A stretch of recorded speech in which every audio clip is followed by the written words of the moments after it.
Hello, it is Ryan, and we could all use an extra bright spot in our day, couldn't we? Just to make up for things like sitting in traffic, doing the dishes, counting your steps, all the mundane stuff. That is why I'm such a big fan of Chumba Casino. Chumba Casino has all your favorite social casino-style games that you can play for free anytime, anywhere with daily bonuses. That should brighten your day a little.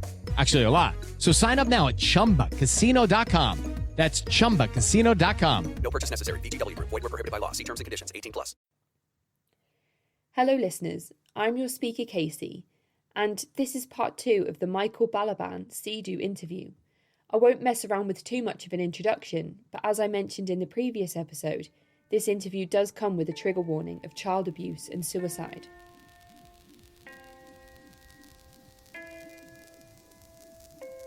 Through all of this, through all of your time at CEDU, did you ever feel like you'd ever become fully compliant? Were you ever 100% in agreement? Myself, no. And that's one of the reasons that I had such a rough go of it. I couldn't get with the program from the beginning. From day one, I realized there was something incredibly wrong about this place. I didn't know what Synanon was, but I knew from my first rap that nobody's supposed to treat you this way in life. This is wrong, and that I'm not going to go with it. There was an element of it where you had to sacrifice any type of meaningful friendship because you were constantly required to report on your fellow students and their breaking of agreements. If you didn't, you were in trouble yourself. So everyone around you was a rat. No matter what you did, somebody was going to bring you into a rap and lambaste you and tear you apart in it. Doesn't matter what you did. It was students, staff, everybody. The entire culture was so objectionable to me in the way that I was brought up, I just couldn't go with it. Besides that, I was a, favorite of Russ Decker. Russ Decker and I were in a 24/7 power struggle where his methods towards me, he didn't want me to go with the program. He wanted me as his punching bag. Okay. So even if I tried to get with it, the guy in charge of me, Russ Decker, wouldn't have it. Oh, and as you mentioned about that documentary, The Pharmacist, I've been through that ringer too. After my injuries in Afghanistan, the VA was very big on prescribing heavy doses of opiates to me. And I was, combined with some other things, it was to the point where they were prescribing me amphetamines so that I could survive the side effects of the high doses of opiates. Whoa, oh my goodness. So I've been through that ringer too. And yes, there was a bit of a reminiscence towards being at CEDU, going through that with the VA. These days I have other methods of dealing with pain and things of that nature, but it is very much similar. So they say it's for compassionate use, but really it's not. It's just for corporate gain. Mm-hmm. I just found it so shocking, the amount of different industries that were just benefiting off the backs of all the children being sent to, and still being sent to schools such as CEDU. So many of them, as I covered in the last episode, have had to close down because of abuse allegations. From going to court and having to fight all the legal battles of people actually coming forward, because abuse culture, people are speaking out now. So it's not as easy to cover it up in this day and age, which is unfortunate, because all of you people that suffered in the 80s and 90s and the early 2000s are only now being given that platform to be able to speak about these things. And these people have made their millions of dollars. These people have already made their money. Yeah. We can definitely get into that. There's some very powerful folks who are profiting from these types of institutions and have from the beginning. We're talking about billions of dollars over the years. And that's still profit today. Mm-hmm. So they evolve, they change ownership, but the program components stay the same. Just sometimes the inside lingo changes slightly. Right. Right. And For example, right now, Universal Behavioral Health is the company that owns and operates the three remaining Northern Idaho CEDU programs. right. I haven't seen their curriculum, but as I understand from testimony of people who have been to the United Behavioral Health versions of the CEDU schools, they brought a lot of it with them. So a lot of the Synanon curriculum still exists to this day. Despite CEDU going bankrupt and being bought by Correct. the Brown schools, and then the Brown schools declaring bankruptcy and officially closing the doors of CEDU, actually, it's still in operation. Absolutely, just another company came in. And do you feel like the programs are successful? Do you feel you were rehabilitated in any way? Did you manage to grow emotionally? Personally, no.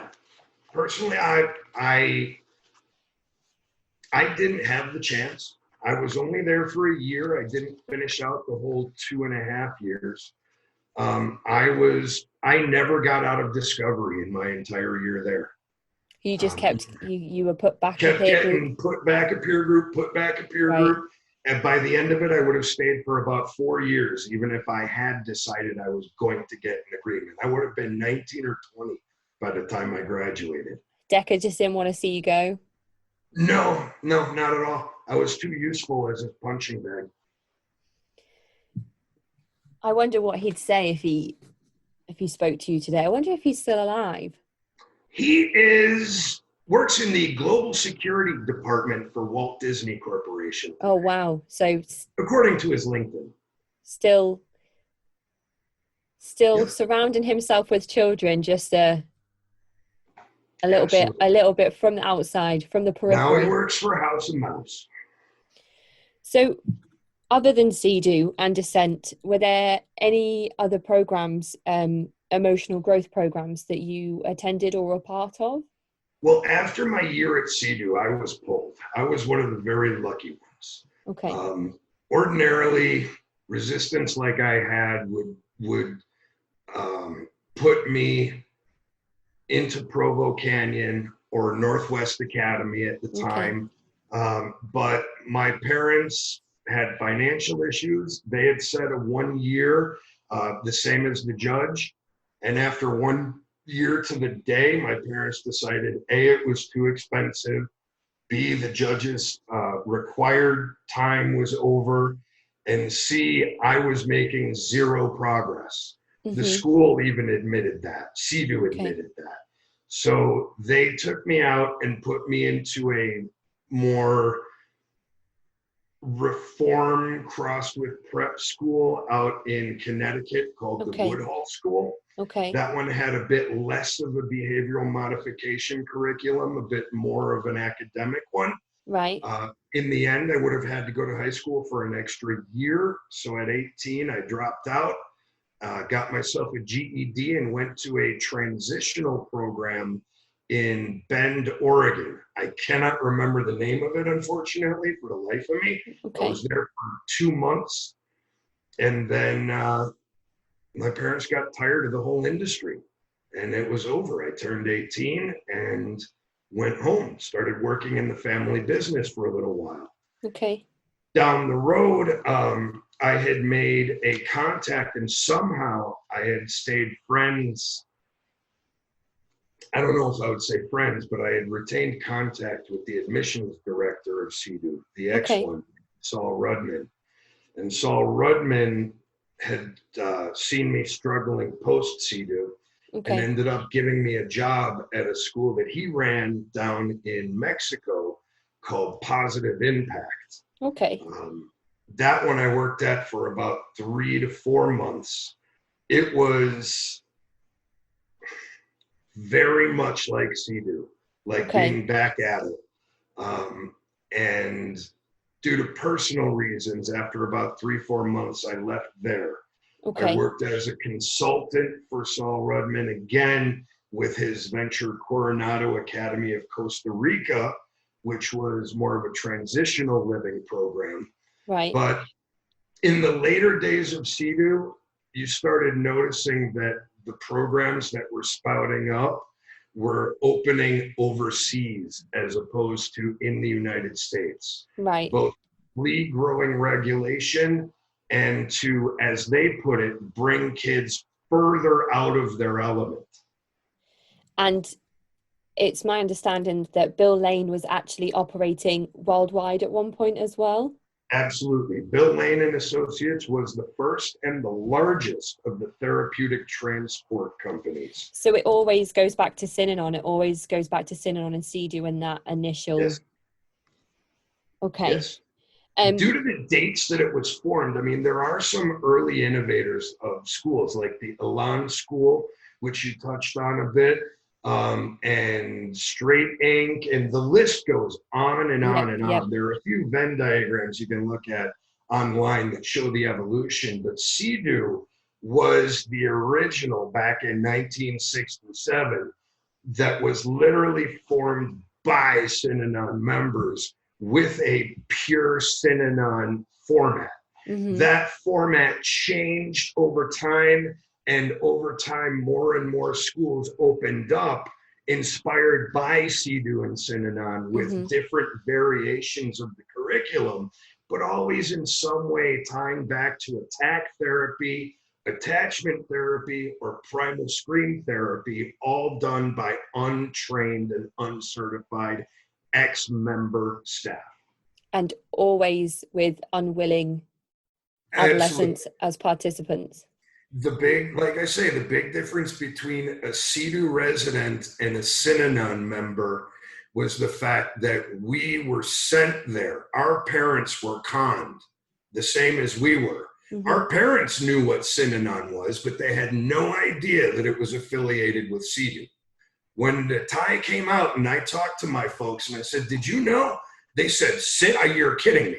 They were shocked that it was actual. They knew what Synanon was, but they had no idea that it was Synanon methodology and program brought to unwilling adolescents. I'd made a note here to actually ask you if you did sit down with your parents after CEDU and talk through everything with them. They are just as much the victim as I am. Mm-hmm. If you listen to the Lost Kids podcast and listen to Daniel Yuen, a CEDU student from 2004, 1 year before the schools were closed down, he ran away from the school, never to be seen again. His parents give a very heartfelt interview to the podcasters, and it's hard for me as a survivor not to relate to them. My parents are the same way. They were at the end of their rope, the same as my parents were. They felt in a catch-22. They had to send me to a program according to the judge. They felt I needed the help. Mm-hmm. And they were sold a false bill of goods the same as we were. I mean, as clueless as I was about what the place was the day I got there, my parents were even more so. And we weren't allowed to communicate to them what was actually going on in any way, shape, or form. So when you say you're not allowed to communicate with them, what do you mean by that specifically? Well, we were given a phone call home for 15 minutes every 2 weeks. Okay. That phone call was in an administration office with either a CEDU employee or a senior student or resident in attendance, like your big brother or big sister. Okay, so somebody in agreement. Right. If at any point you started saying, "Mom, Dad, you got to get me out of here," you started describing what people said to you in raps, the attacks you were getting, things of that nature. If you started crying, "I can't take it." If you tried to say this staff member did this, they would literally hang up on you and then kick you out of the room, call your parents back, start reciting all sorts of things that you had said in raps that they didn't know about, to demonstrate exactly why you needed to be there and why you were going through such a hard time and asking to be sent home. And some of this stuff that you disclosed in raps was completely false Oh, in absolutely. the first place. Absolutely. And there were a few things I had to tell my parents after the fact. No. I just told them that so they would leave me the hell alone during that rap. It's not surprising that when parents are being told by a judge, you know, a professional of the legal system, that this is what is best for their child and this is what needs to happen. It wasn't just the judge. At that point in the early 90s, the words of Nancy Reagan and her favorite program, Straight Ink, were ringing in the heads of every judge, educational consultant, news media outlet, parents, everyone. No one had any clue that CEDU was Synanon. Ryan Seacrest here. When you have a busy schedule, it's important to maximize your downtime. One of the best ways to do that is by going to ChumbaCasino.com. Chumba Casino has all your favorite social casino games like spin slots, bingo, and solitaire that you can play for free for a chance to redeem some serious prizes. So hop on to ChumbaCasino.com now and live the Chumba life. Sponsored by Chumba Casino. No purchase necessary. VGW Group. Void where prohibited by law. 21 plus. Terms and conditions apply. And instead, it was lauded and heralded as the only way to get your kids straightened out. So all the powers that be were 100% behind it. You did mention previously that there were writing assignments that you might be given if you were out of agreement. And we'll go into like the full times. One of the severest punishments you could get at CEDU was called a full time. Right.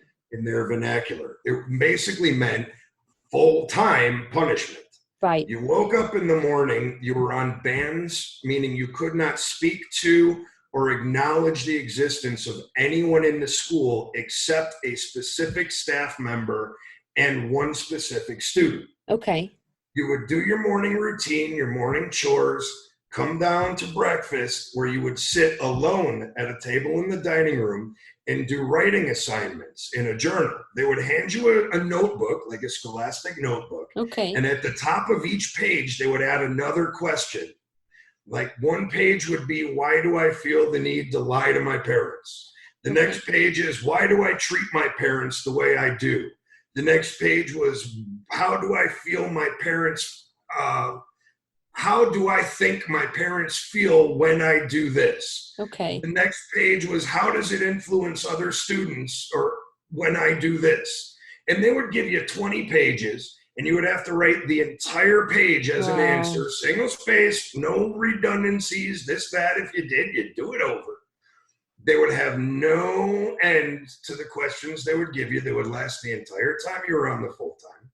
When you finished breakfast and an hour or so of writing assignments, it was straight out to your stump or whatever work assignment they had you on. You would break for an hour lunch, in which case you would sit alone at your table again, do more writing assignments while you eat. Goodness. And then after lunch, right back to your work assignment, digging out your stump or building a garden or hauling manure up a hill from the middle school to the high school to fill some field that was all dirt in the first place. And then when you were done, hey, shovel that manure back in the wheelbarrow, bring it back down to the middle school. We're talking work assignments for the sake of work. Right. And once those were done in the evening, you would come back for dinner where you would sit alone, eat your meal, do more writing assignments, and then you'd spend 2 to 3 hours doing pots and pans on dishes until it was time to go back to the dorm and go to bed. And that was your day, all day, every day. it doesn't sound like there was. Oh, and mind you, while you're on a full-time, you are the first one they get to in raps. And they'll usually spend about half of the rap on you. Okay. Everything you wrote in your journal and your writing assignments used against you in raps, in profits, and with your parents, anything you disclosed in your dirt lists, in your raps, you couldn't take it out and tell your parents yourself, but they could tell your parents behind your back. And they would use it as motivation for them to keep you there. They'd use your writing assignments as well as disclosures made in raps? Anything that came out of you was subject to be used against you with your parents or by staff in raps. I do actually think that the work assignments that they give CEDU residents, they also seem to echo the jobs that the dope fiends had in Synanon, which were the chores and jobs that they would do instead of paying a fee to be a part of Synanon. So even that Absolutely. seems to echo the cult itself. Well, let's put it this way. The entire time CEDU was in operation, they never had landscapers. They had no need for them. They never had to clean or hire anybody to do that. They had no need for it. It was top to bottom every Saturday. And what wasn't gotten then was gotten by the people who were being disciplined. I think it was in Medium Anonymous's article, actually, where he said that it was always ready, always picture perfect and ready for people to come and have a look, almost like Absolutely. it's just brochure ready for parents and potential new clients or residents to come and have their tour. Absolutely. Do you ever follow or keep in touch with any of the other CEDU survivors? Unfortunately not. I know that the last one was this last May. I don't know whether it got off or not because of COVID, but there are those, particularly those who actually finished the program, got all the way through it, who swear by it, who say that it saved their lives. There will always be those, and there's those from Synanon as well. Mm-hmm. They are much more likely to keep touch with each other than those of us who were traumatized by our experiences. Are they this similar types of people that would end up potentially being staff members at CEDU? Absolutely. Absolutely. And how much of an influence do you think CEDU had overall on the troubled teen industry? Oh, wow. In my research and the history I've dug up, it is the original. The original. Before CEDU, there was only Synanon. Mm-hmm. Chuck Dieterich's attack therapy method was almost invented by him, Mm-hmm. at least popularized and mainstreamed. It was only pre-1966, 67, the only place you could really go to find it was Synanon. So CEDU starting up was kind of the original. At the same time CEDU started up, a year or two or three or four after, others started sprouting up as well. But as far as I found in my research, the only one that stayed 100% true to Synanon was CEDU. From the get-go, it evolved the same way that Synanon did. Mm-hmm. Aside from the non-graduating and the Imperial Marines and the let's make this a religion and Chuck's now God, it was more of when Synanon went non-smoking, CEDU went non-smoking. When Synanon was out there selling raffle tickets, CEDU was out there selling raffle tickets. Okay. It was, as Synanon evolved early, CEDU very much kept up under Mel Wasserman. Mm-hmm. It wasn't until Synanon completely blew up in the mid to late 70s when Chuck, screwed everything up with those Imperial Marines, that CEDU 100% individuated from it, to the point of taking Bill Lane's in-house escort service and making him incorporate as his own business that was contracted on, because Bill was way too involved in Synanon to officially be a part of CEDU. That would have tied him together. You definitely have the anti-cult hysteria of the late 70s as well, after everything that happened in Jonestown. And I feel like because CEDU was policing itself and didn't have a leader, so to speak, that called himself the Messiah and the next coming of God and these types of things. He didn't call himself that, but the staff called him that. Mel was Chuck. Yeah, the I have staff, read things. You read the things when the school closed. They looked at him like he was the Messiah. His word was golden. His method was the only way to save these kids. It also seems to be the way that a lot of media outlets would approach CEDU as well. The way a lot of newspapers and magazines would speak about CEDU. I think that's what Medium Anonymous struggled with a lot in trying to dig deeper into why CEDU managed to get away with everything that it did.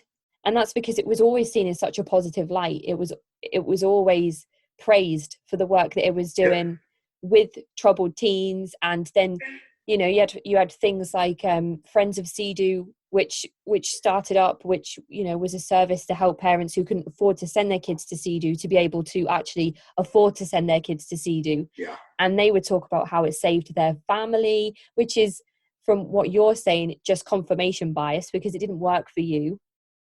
Well, see, that's the thing. I mean, some kids it would. I mean, just like anything, there are some folks in this world who are more predisposed to letting others guide them and make their decisions, who are more predisposed to belief than fact and experience.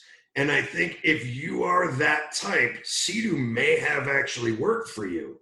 But that doesn't excuse the unconscionable nature of its methods. And it also doesn't excuse the damage it did to the other half of the people that went there. Hello, it is Ryan, and we could all use an extra bright spot in our day, couldn't we? Just to make up for things like sitting in traffic, doing the dishes, counting your steps, you know, all the mundane stuff. That is why I'm such a big fan of Chumba Casino. Chumba Casino has all your favorite social casino-style games that you can play for free anytime, anywhere with daily bonuses. That should brighten your day a little. Actually, a lot. So sign up now at ChumbaCasino.com. That's ChumbaCasino.com. No purchase necessary. VGW Group. Void where prohibited by law. See terms and conditions. 18+.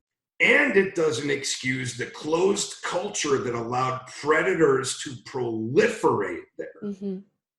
It's worrying as well.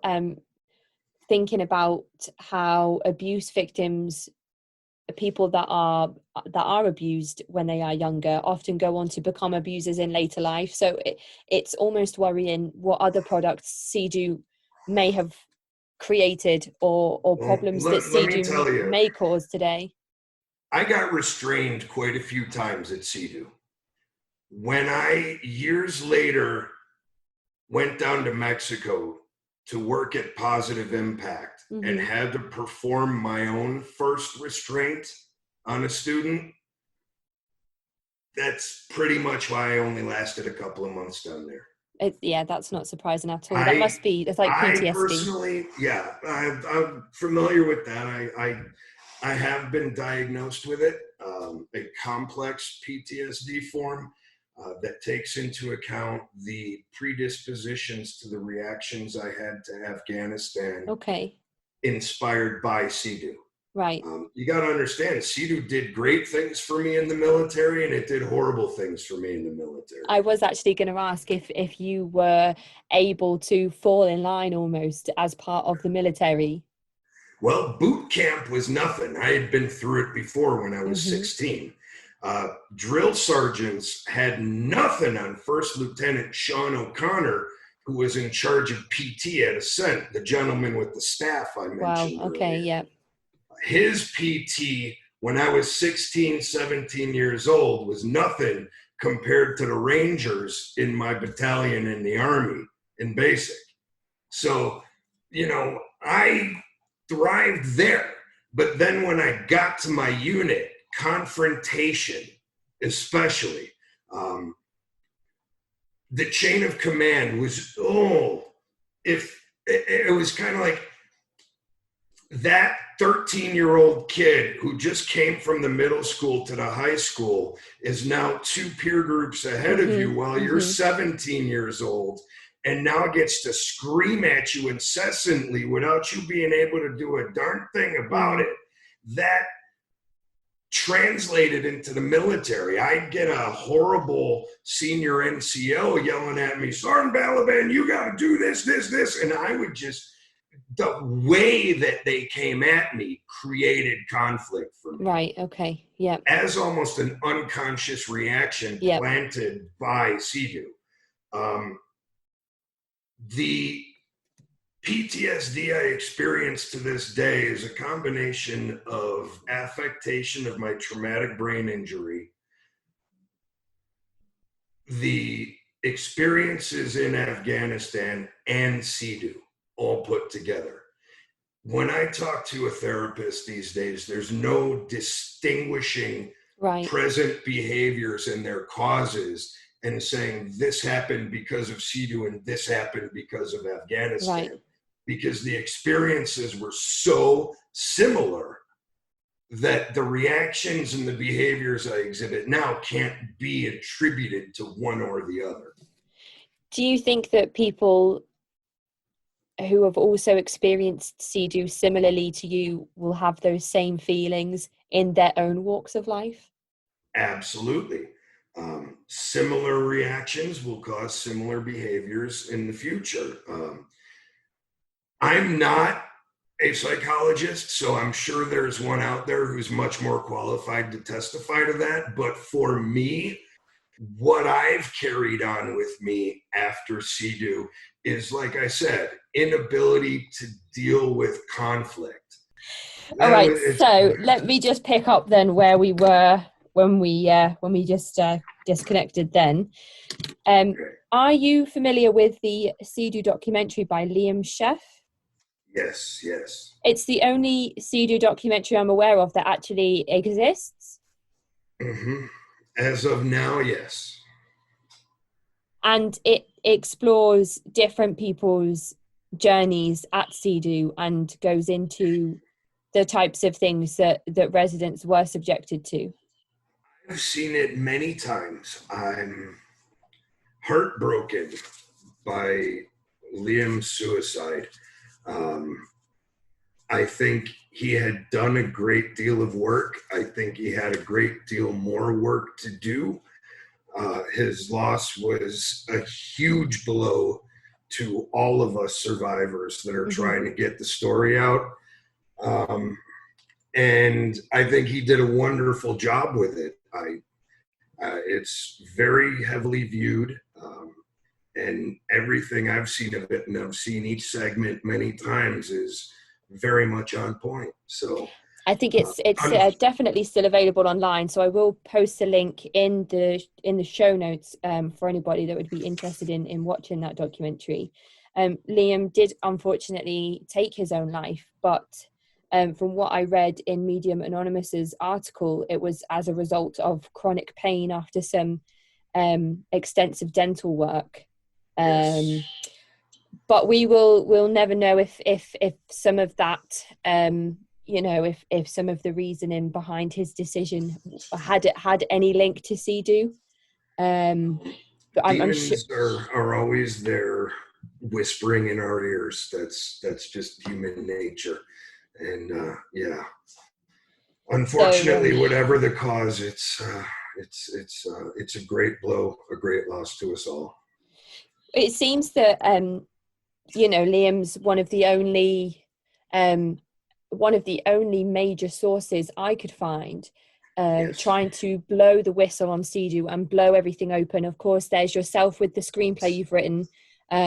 Lathrop, we mentioned, she's got a memoir she's writing. Part of it is available on her website, Whiteout, which I did include in last week's show notes. There's Zach Bonney's memoir we've spoken about. There's Medium Anonymous's article. Why do you think it's taken 40 years almost for these stories to be told and documentaries like Liam's to come to light and blow the door open on CEDU? Well, the first thing is the fact that it wasn't really until Bill Lane did an interview with Lon Woodbury back in, I believe it was the early 2010s. He did an interview about the CEDU and Synanon connection. Okay. And that was the first time that many, many people put two and two together for the first time. I think the revelation I had never heard of Synanon until I heard that interview. That started me on a process of research about what it was that I had gone through. Those of us that went through it that are damaged by it, which the number is many, are still processing our own after effects and not really concerned with revisiting it on a grand scale. It's a It is Ryan here, and I have a question for you. What do you do when you win?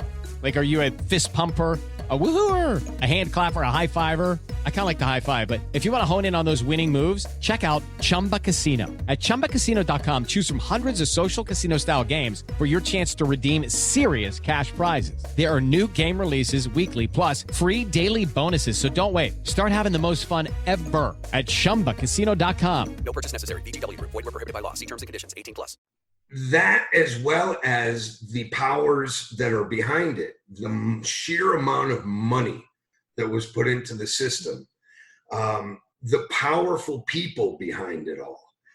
Like I mentioned before, Nancy Reagan and her favorite Straight Inc., which was a derivative program, to Mitt Romney and Bain Capital, who are heavily invested in the troubled teen industry today. In fact, both of Mitt Romney's past campaign managers have been board members on troubled teen institution school boards. Oh, okay. So the people that are profiting from this industry are profiting greatly, and they are powerful. They spin a completely different narrative, the same one that was presented by CEDU itself and Synanon before Chuck got his, hands on screwing that all up. Mm-hmm. So you've got the Friends of CEDU Foundation, which, as I understand, has changed their name within the past few years. Yes, I think, yeah. But as far as I know, last time I looked it up, they still had $500,000 in assets. So you go on beyond that to the other graduates who have been through the program and say, well, it saved my life. I wouldn't be who I am. Yeah. And then you go to even other survivors like myself who don't want to hurt their parents. There's a lot of guilt involved when you go through something like this, and not just for yourself, but from your family that was also conned in many ways. So survivors that are willing to step forward and try to set the narrative and blow this whistle are swimming upstream harder than any salmon ever did. Yep. And there's no, at this point, great unity amongst survivors. There's no large base or foundation of people that want to stand up and say something. Those that do have to sensationalize it ridiculously, i.e. Adam Eget's interview on Joe Rogan. If you look at it, the title is that I spent 2.5 years in a cult when I was a teenager.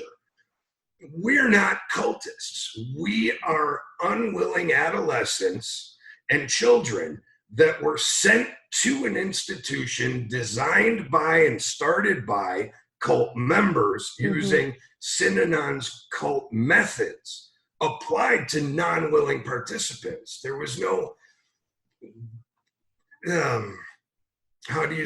willing nature to the whole thing. And that in and of itself creates for an atmosphere that you're kind of screaming into the void. Even after the big budget, I believe it was $15 million they put into the boot camp movie back in 2009.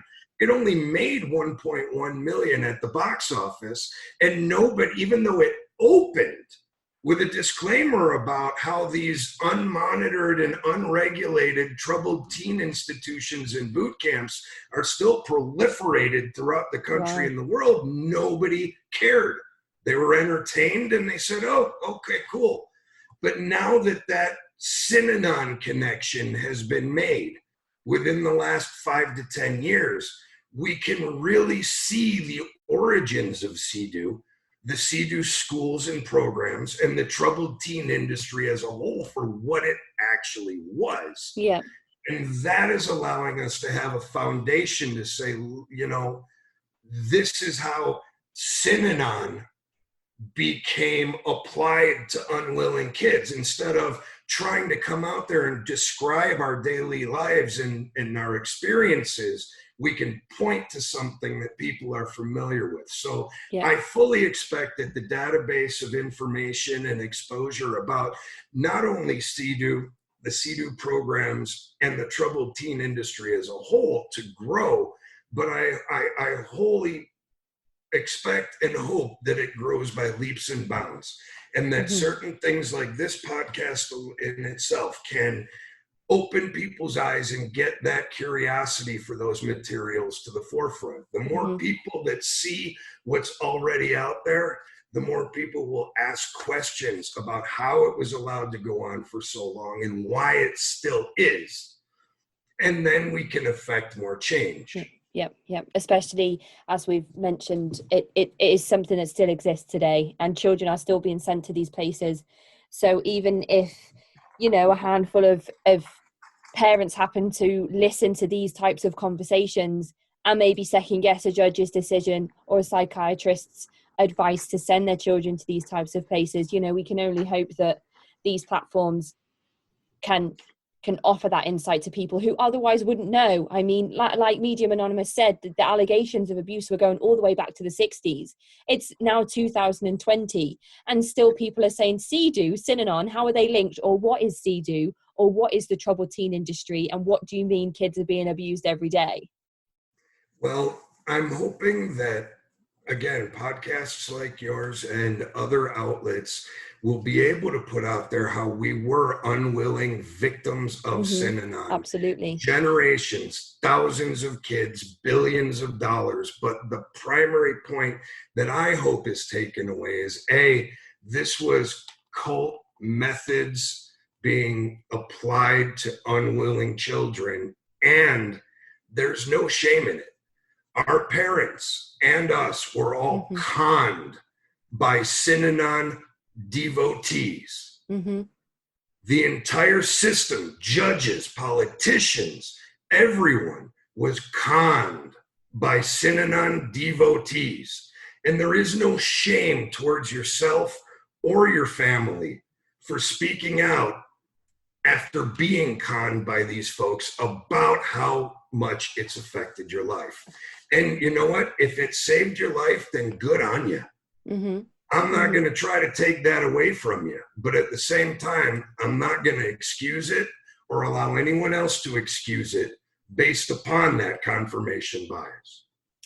And other testimonies of people who unfortunately did not have that experience of being saved, or Yes. or growing emotionally. Or I did way more drugs in my 20s after CEDU than I did before I got sent there.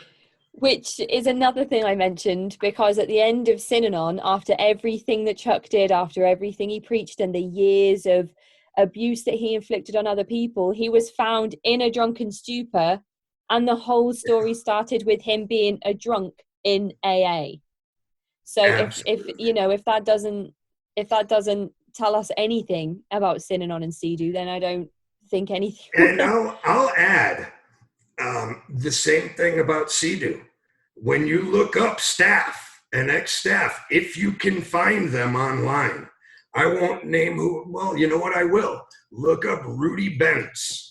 He's got himself a Facebook Messenger profile, but it's him standing in the woods with his AR-15 shouldered to the sky and a come get me look on his face.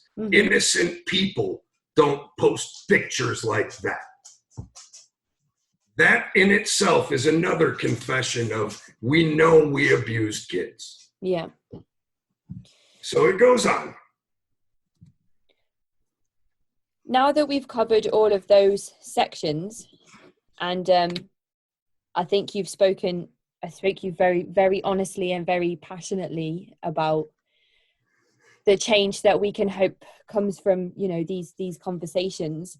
I just wanted to end on going over a little bit more of the bite model that I tend to look at with my podcast episodes, which is Stephen Hassan's cult behavior model. We've been speaking for weeks and weeks. We've exchanged a very long chain of emails where you've given me your experiences under the bite model. The first question I had leading into exploring this is that if the residents were unwilling participants of CEDU as a cult, were the staff themselves indoctrinated willingly into CEDU as a cult? Yes, absolutely. The staff knew when they were hired that at some point they would be expected to go through the program, and they were happy to do so. Mm-hmm. Most of that staff, when contacted, felt that they were benefiting from it themselves and had belief in the method. Whether or not they knew that it was the Synanon method, they still agreed with it and believed in it, or they wouldn't be working there. You mentioned Medium Anonymous and the concerned group of employees later in the 2000s that tried to speak out and were promptly dismissed. Mm-hmm. So if you didn't go through the program as a staff member and buy into it 100%, you didn't work there very long. So with that in mind, with the behavior, information, thoughts, and emotion control of the bite model. It is Ryan Seacrest here. There was a recent social media trend which consisted of flying on a plane with no music, no movies, no entertainment. But a better trend would be going to ChumbaCasino.com. It's like having a mini social casino in your pocket. Chumba Casino has over 100 online casino-style games, all absolutely free. It's the most fun you can have online and on a plane. So grab your free welcome bonus now at ChumbaCasino.com. Sponsored by Chumba Casino. No purchase necessary. VGW Group. Void where prohibited by law. 21 plus. Terms and conditions apply.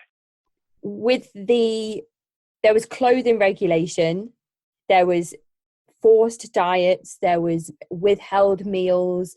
We'll go into some of those in a second, but all of these restrictions and all of these things that were enforced on the residents, were they also used by the staff? So for example, if there's a clothing regulation for residents, did that apply to the staff as well? The staff would go along with it for the most part. Okay.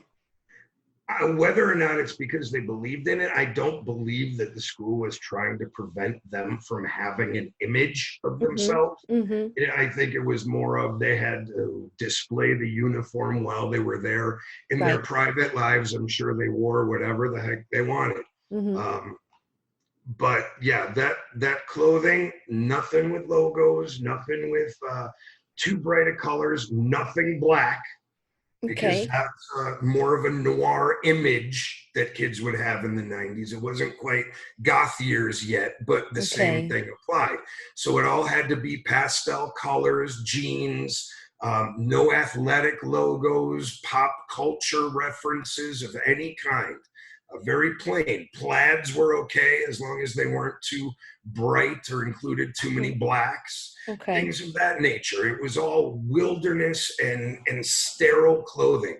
If you brought anything that was out of agreement, it was taken from you during in-processing, and an updated shopping list was sent to your parents to have sent to you.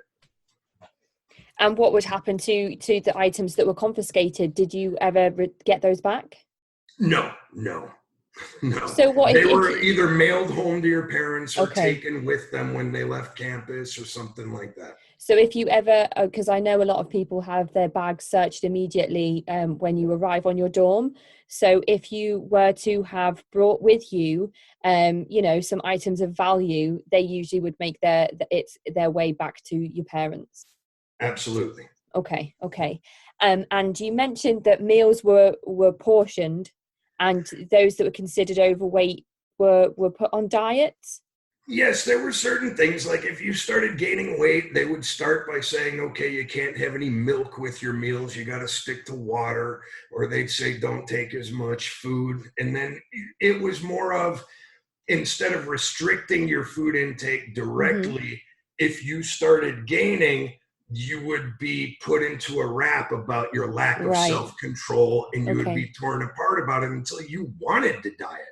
The actual food deprivation was more in profits, situations where food was a part of your history, like people who were emotional binge eaters before they got there. Right. Food would be used as a therapeutic tool against you. You faced more of sleep deprivation, particularly in the profits and things of that in workshops. Stress positions were a big thing. You go into those profits, some of the stress positions they put you in would make a drill sergeant blush. Okay.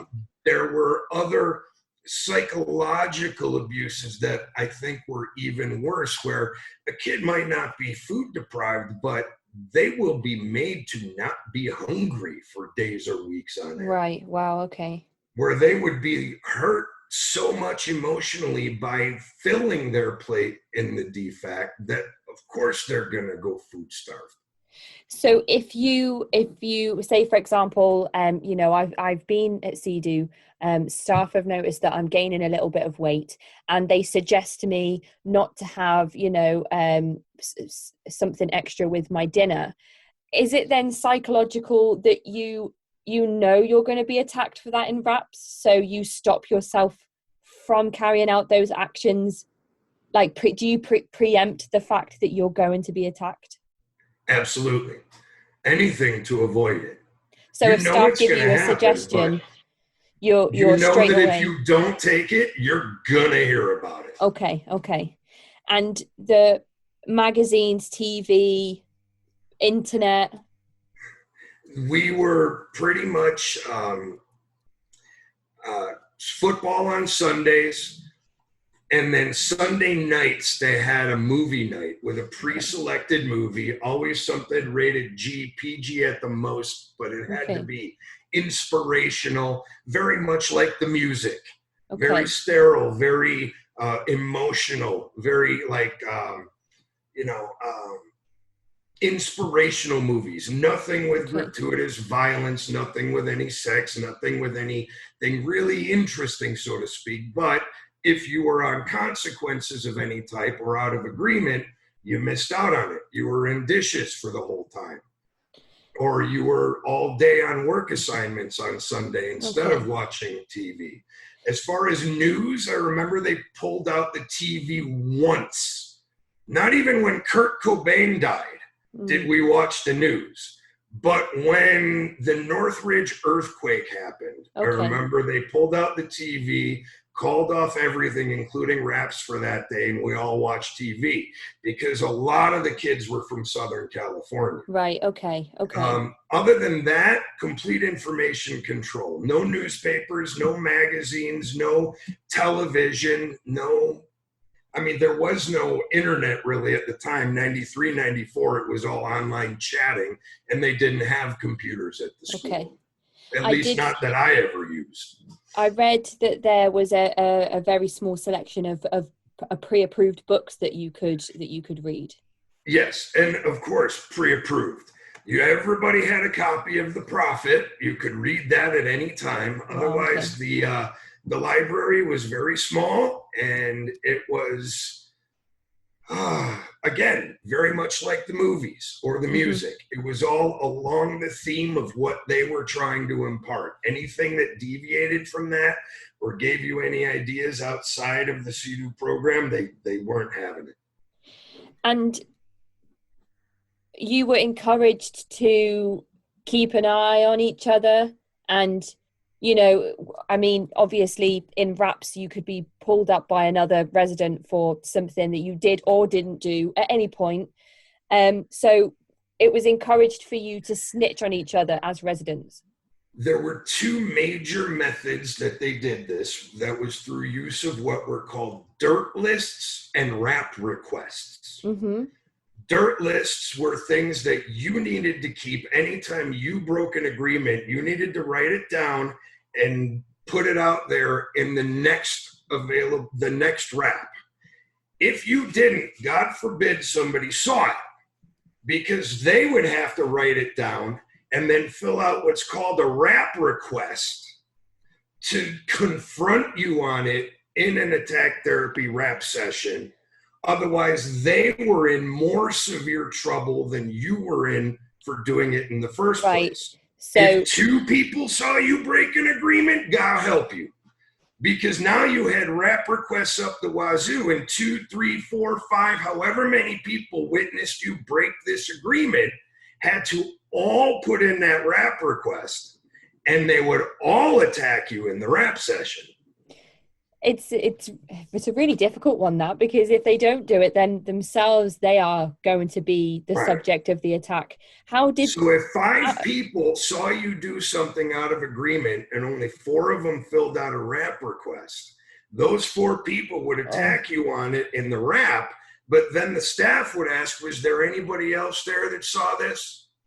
That was a question every time. Did anybody else see this? Was anybody else involved? And those 4 people would have to say, if one of them said X person was with us and the saw other it 3 too, didn't? and the other 3 didn't, those 3 would get toasted. And if all 4 of them, as most likely would happen, said, yeah, this person was with us, then that person would be brought into the next rap. And it would be an even worse scene for them than it was for you breaking the agreement in the first place. How did that affect the dynamic between residents? Never trust anyone. So you're constantly living not only with the anxiety of the staff and what they're going to do next, especially you with the particular staff member that you had in charge of you. You've also got other residents. This information, even if you were able to create a friendship or a relationship with another student deep enough that you could break a rule with that person, and neither of you come out with it on a dirt list or rap request, down the road, 2-3 weeks later, that student might be getting attacked on an entirely other matter in a rap session. And in order to save their skin, they might just come out and say, well, at some point the staff would say, what other dirt do you have? Step into the world of power, loyalty, and luck. I'm gonna make him an offer he can't refuse. With family, cannolis, and spins mean everything. Now, you wanna get mixed up in the family business. Introducing The Godfather at ChumbaCasino.com. Test your luck in the shadowy world of The Godfather slot. Someday, I will call upon you to do a service for me. Play The Godfather now at ChumbaCasino.com. Welcome to the family. No purchase necessary. VGW Group. Void where prohibited by law. 21 plus. Terms and conditions apply. Right. You know, they'd be in your face. You got to have all sorts of dirt right now. What else have you got? And they would come out in a panic. They would say, well, Michael and I pop off together. Oh. Next thing you know, there goes that little agreement. And that kind of a relationship and agreement in the first place was against the rules and out of agreement. So just having that type of relationship where you could pop off with forbidden songs with someone was a punishable offense in itself. That reminds me of another documentary I've watched where you, in the prison system in America, for example, where people are so, inmates are so sort of preoccupied by where the white supremacists go, where the people of color go. You know, there's all different sections in the actual prison for people from different ethnic backgrounds, and they keep these people so focused on arguing amongst each other and staying within their own territories that they don't question those in charge. So it's almost like the staff are pinning you against each other so much that you're more worried about each other than actually taking a step back and saying, hang on a minute, like, we know something's wrong here, but we're not talking about it because we're too worried about each other. Absolutely. And the worst part of that is that you don't really see it coming from the staff. Because you'll go into a rap and you'll be so worried about a couple of things that have gone on between you and other students, you won't see it when that staff pulls something from your history from way before CEDU that they had a discussion with your parents about at some point and throw it in your face. And all of a sudden, you got to run your stuff on that, all the while never seeing it coming in the first place because you're so worried about this student Everything or that else, student and what they've got on you and what you've got on them. And that So whole dynamic. you But have this. the bottom line, never trust anybody. Any type of relationship that you make that goes beyond what they allow is subject to exposure. And when it's exposed, that power struggle of consequence, that ever increasing level of consequences will be on you. And after these rap sessions where people have, you know, you've written your dirt lists, you know, they've put their requests in, you've had this attack therapy, you're supposed to all lay down together and have a smushing session together, which is essentially just everybody getting into one giant human huddle and cuddling up with each other, staff included. Absolutely. Staff were usually at the center of each individual smush pile, and the piles were so large that they would merge into one another. There are plenty of pictures available online in different places about it, how it worked and examples of it. Smushing was a tool that they used for many, many reasons. One of which, it evolved from early CEDU when sex was allowed between students. They were adults, there were some adolescents, but in the early 60s and early 70s, or late 60s, early 70s, the first years of CEDU, there were a bunch of adults that were in it, much like Synanon, before it really went strictly adolescents and children. And there was a lot of sex going on. There was, you know, all through the 70s, it was a hotbed of orgies, just like Synanon. Okay. When they went full adolescence and for profit, they had to take sex out of it entirely. But the relic that was smushing, that facilitated these orgies and this sex that was rampant in early CEDU, kept on because it was useful. You were expected to tell your life story to a different student or staff member twice a week. And that was the time that they reserved for you to do that. Okay. So over the course of your stay at that school, you pretty much were expected to smush with everyone and tell everyone your entire life story and hear theirs back. It's very confusing. Were doing it while intimate with someone that had just screamed their brains out at you not an hour earlier about what a piece of shit you are. It's not only that, but the fact that you're not even allowed to make eye contact or hold hands with or converse too long with somebody that in a different environment you can cuddle with and lay with and be, you know, intimate with without having actual sexual contact.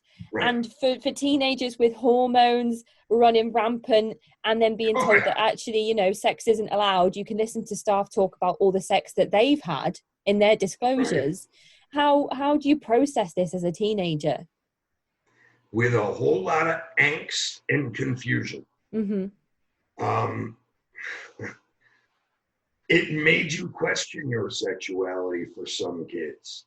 Because not only were you made to smush with people of the opposite sex, but the same sex as well. More often with people of the same sex, because if you smushed with someone of the opposite sex too many times, you now had a sexual contract, and that was a whole new ball of wax. So, and then you're on bands from each other? Oh yeah, and worse, and one of you or both of you are getting put on a full time, and there's a, you know, it gets bad. So you have to rotate people, number one. So even people you don't know, don't like, you have to smush with them. Okay. Staff as well, like you said, right in the middle of it. If you're trying to be a man apart and kind of, you know, all right, I'm just going to rest my shoulder up against yours, the staff member at the center of the smush pile is going to grab you and put your head right on that person's lap and say, start smushing, stop being so standoffish. And how often do the smushes happen? Are they after every rap session? Every day. you arrive at CEDU. You talked at the beginning of our interview about being absolutely turned upside down from being dropped off and almost abandoned at CEDU, having your cavity searched. That's the lucky ones of us. Those who were kidnapped and escorted by Bill Lane and Associates, it was even more disconcerting because you woke up the morning prior to two guys on either side of your bed with zip ties telling you can come the hard way or the easy way. That's horrific. That's horrible. When I was reading that, and your parents standing in the doorway with shaking and crying because they're whatever they're feeling. But literally, these people grab you and then transport you halfway across the country. Sometimes literally in zip ties. You can go up to therapeutic transportation has become so big thanks to Bill Lane and Associates. The TSA knows what it is. So kids will have these two giant ex-military guys standing on either side of them with zip ties over their heads, being paraded through the airport, and they can go to TSA and say, I don't know these guys, they're kidnapping me. Look, they're holding me hostage. Wow. These guys will pull out a piece of paper. TSA will be like, we've seen this. Therapeutic transport, on with you guys. So you're taken, you're at CEDU, you have your first day, you have your wrap, and then at the end of it, you're just pushed into some random person's lap and expected on that first day that you arrived there to just tell this person your life story. How confusing is that? Not just that, but I'm willing to wager this is the story for the majority of people in my situation, but you were put into your first wrap with your new family head. Okay. The school was broken into families that were led by different people. They were the senior staff there. There were usually 4 of them at CEDU, 4 families, if I remember correctly, about 25 kids each through all different phases of the program. But that family head would have you in your first wrap. And then after that first wrap, while you were looking at this huge room of smushing people, completely wrecked from being destroyed, your first wrap ever, that same family head would be the one to drag you into your first smush pot. Right. So it would be those very same people who just attacked you on your first day in your first attack therapy session that you were forced to smush with on your first smush. So the maximum amount of disequilibrium they could inspire within you on your first day was what they did. Okay. And for new people, new residents arriving to CEDU, was there ever like any hazing that took place? Would other students, would they go out of their way to make life more difficult, or was it kind of more of a unspoken sort of, you really don't know what's going to happen whilst you're here? And just like anywhere else, there was a lot of dynamic between the kids. Some liked each other, some did not. Some personalities meshed, some personalities clashed. There was no... Hey, it's Ryan Seacrest. Life comes at you fast, which is why it's important to find some time to relax. A little you time. Enter Chumba Casino. With no download required, you can jump on anytime, anywhere for the chance to redeem some serious prizes. So treat yourself with Chumba Casino and play over 100 online casino-style games, all for free. Go to ChumbaCasino.com to collect your free welcome bonus. Sponsored by Chumba Casino. No purchase necessary. VGW Group. Void where prohibited by law. 21 plus. Terms and conditions apply. You couldn't build friendships the way you wanted to without fear of being confronted for something. So the last point that I had personally, I know that obviously we've spoken about how sex wasn't allowed, but it appears that it actually did happen on some occasions, because there's been some speculation that actually some residents would receive abortions whilst attending CEDU. Is that something that you've heard about personally? Personally, no, but I can say to point in that direction, there was sex going on. Okay. It happened. Anybody who was there in the late 90s and early 2000s will tell you that. It became more frequent as the Brown schools got involved. Okay. That kind of became more of a thing, but nobody had kids there. That's for sure. And there sure as hell was no birth control. Right. Okay. So if a student became pregnant, no other students heard about it or knew about it. Mm-hmm. So either these 14, 15, 16, and 17-year-old kids are better at, pardon my term, the pull-out method than grown adults, Mm-hmm. or something else is going on there. Okay. Yeah. I wasn't too sure about that one, but I just wanted to bring that up.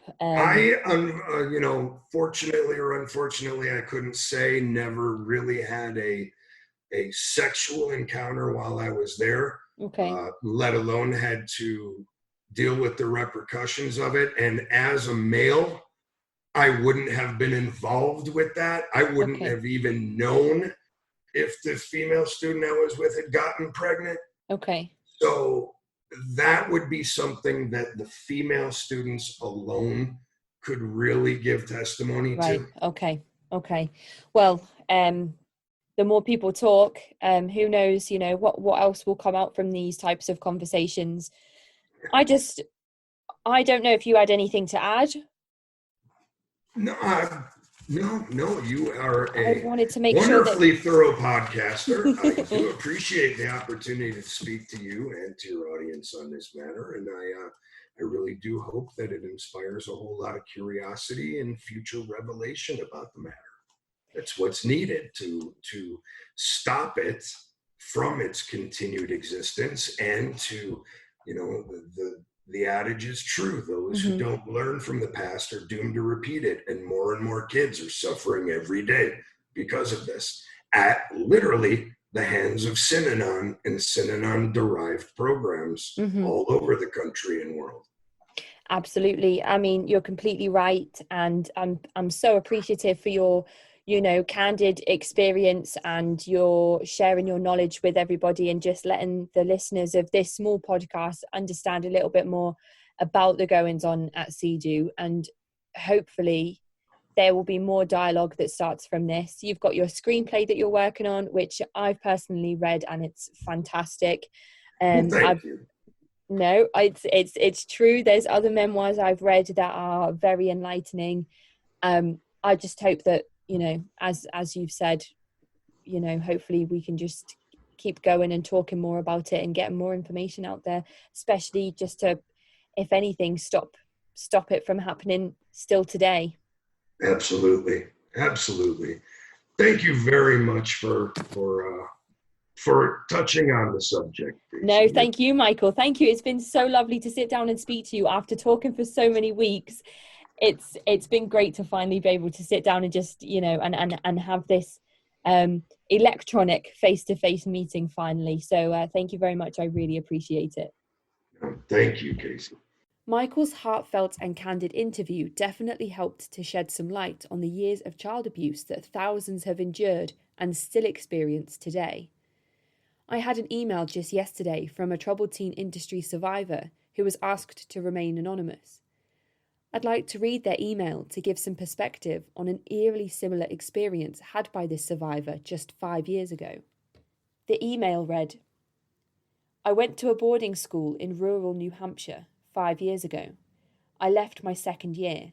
There was a strict dress code, teachers monitoring kids' relationships, conversations, behaviours and emotions. I learned certain behaviours were acceptable and some were not. There was required late-night study periods that restricted our sleep. No visitors were allowed on campus unless the dean of students had met and signed them in. No students could leave without being signed out by him. The leader teaches extreme obedience and dependence. He is the typical egotistical, self-obsessed, preachy cult leader. He keeps a few teachers closer to him, and students that show extreme devotion to him get highly praised and rewarded. The dorm parents deal out rewards and punishments to their dorm, like chores, extra food and leisure time in the parents' apartment. Dorm parents also acted as teachers, so gaining points with them obviously made life more tolerable. Every weekend, there were groups of kids who did manual labour in the morning around the school grounds. Teachers were also assigned to groups of kids that were encouraged to share personal thoughts and feelings. When kids got into trouble, there was an inner council they were sent to. The kids got taken in there and would come out different. Some of the kids got shunned, and all the teachers and most of the kids stopped talking to them. After a few months of attending and talking to older kids, I realised very few of our teachers had a degree in education or what they were teaching us. The classes were based on who jumped through their hoops, and the information taught was nonsensical, so my questions were met with public shaming and stares from other kids. Certain kids would get singled out in classes and bullied publicly by teachers. It cost an insane amount to go there, but the leader just had his triple-storey mountainside home built custom, so you can guess where the tuition is going. I call that financial exploitation. We were assigned dorms, so living spaces were controlled as well. The teachers taught us to see our school as elite over the other private and public schools. They discouraged our contact with any outside friends or family. The motto of the school, truth and courage, was pushed on us incessantly by teachers and the leader. It was a bad time in general for me, which I believe is partly the reason for my getting caught up there. There are more weird, awful stories, but I lost a lot of the memories, for obvious reasons. I don't think these cult members are really teachers, but for the sake of avoiding confusion, I've referred to them as teachers. This account goes to show that these things are still happening to children today, and we need to start talking about it. This is going to be the end of my series on Synanon and CEDU. If anything, I hope the information has provided some talking points for people to discuss these events and perhaps provide some knowledge of potential red flags when deciding if a school or residence that works within these guidelines would be most suitable for a child or, quote, troubled teen. If you would like to get in touch, you can do so by emailing me at cultvaultpodcast@gmail.com or find me on Twitter and Instagram at cultvaultpod. As usual, I'd quickly like to plug my Patreon and GoFundMe pages that are both live. I'm fundraising in order to be able to continue podcasting now that my maternity leave has ended. Likewise, my Patreon is available with exclusive content released monthly for my special patrons, of which Michael Balaban is now one of. So thank you so much for this support, Michael. You are an incredible human being. This month's content for patrons will focus on the Branch Davidians and David Koresh. I'm your speaker, Casey, and this has been the Cult Vault.